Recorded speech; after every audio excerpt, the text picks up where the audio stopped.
Quantos pedófilos já pegou? 288. E quantas crianças achou?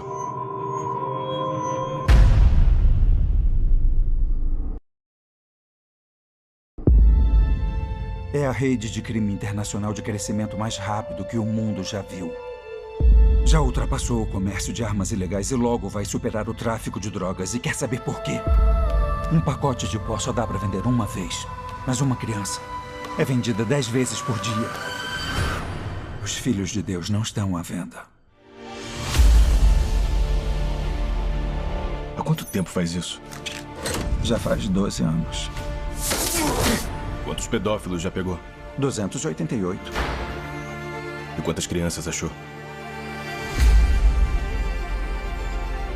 Timoteo, tú rescatas niños, ¿verdad? ¿Puedes ayudarme a encontrarla? Te lo prometo. Somos da Segurança Nacional. Sabe que não podemos sair resgatando crianças hondurenhas na Colômbia. Quer dizer que ela vai desaparecer para sempre. Imagina a gente entrar no quarto dela agora e ver a cama vazia.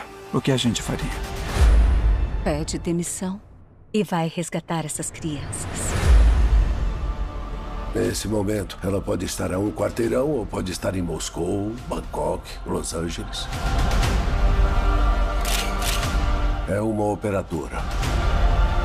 É tudo território rebelde. Ninguém entra. Nem o exército, nem a polícia, nem nós.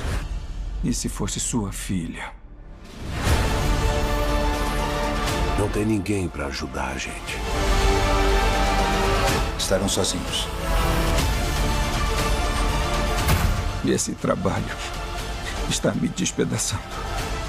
E essa é minha única chance de tentar juntar os meus pedaços.